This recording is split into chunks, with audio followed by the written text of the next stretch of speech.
you guys. How are you? I'm Hannah from Property Geeks, Berkshire Hathaway Home Services, Lovejoy Realty.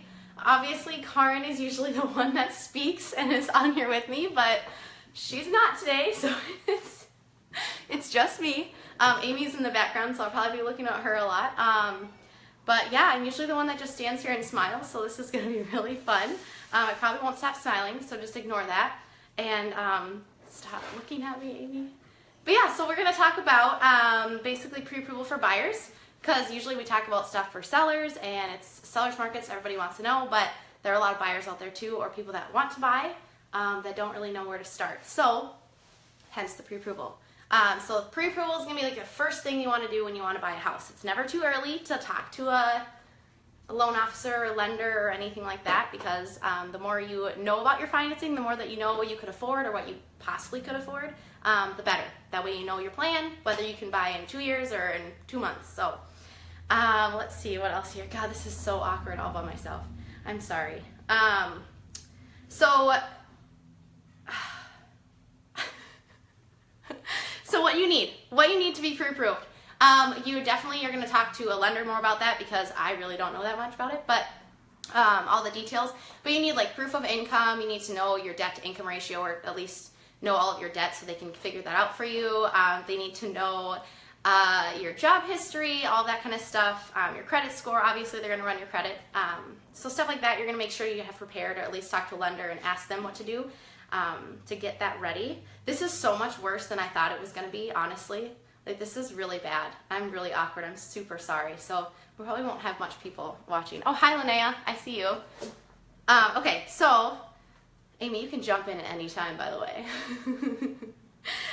So once you're pre-qualified, that doesn't mean that you're approved for a loan and that you can just, you have $300,000 to buy a house and you're good to go.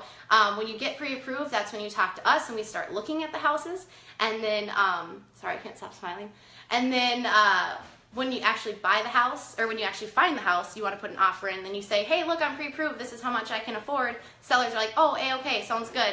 But up until the time you actually close in your house, you have to watch your finances. You have to be at that pre-approved level that your lender told you. So, you can't just go and decide, oh, awesome, I'm pre-approved, I'm going to buy a house and I'm going to quit my job right before closing, because that's not going to work. And stuff like going and buying a new car, or just even opening like a credit card at stores, Macy's or Target, my favorite. But so that making sure that when you're pre-qualified, knowing that it's a pre-qualification and that you just got to kind of don't go and finance a bunch of furniture right before you close or anything like that. That's really important, because some people don't really think about that when they're already buying the house and they're already set to close and they kind of forget. So let's see here. Other than that, I think that was it.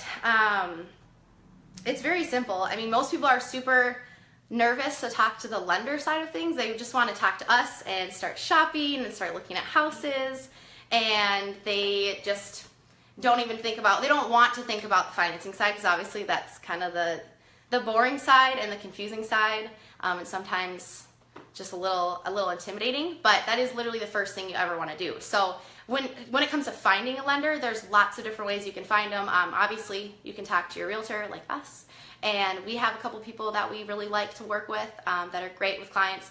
You can also talk to your friends and family. If they've bought a house, you can ask them if they liked who they worked with, and if they did, get their information. There's lots of ways.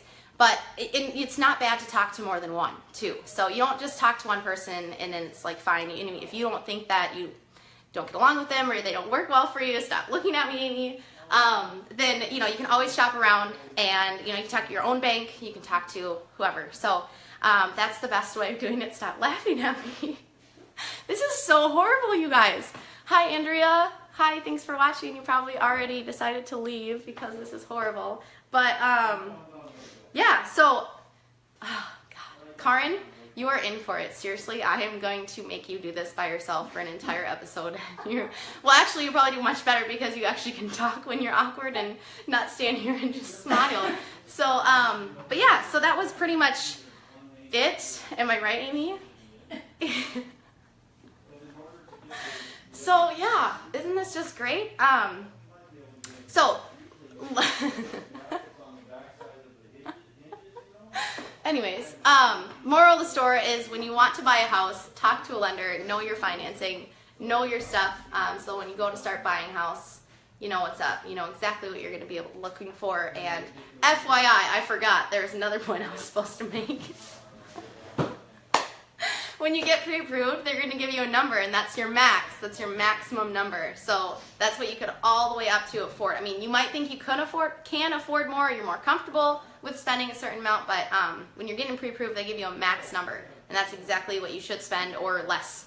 Usually less, because then you're comfortable and you're not stretching it to the max. So I'm going to tune out now because that was absolutely horrible.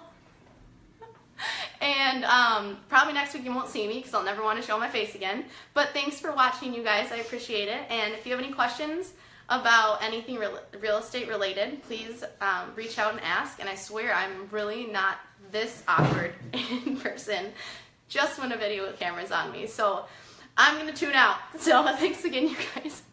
I'll see you later.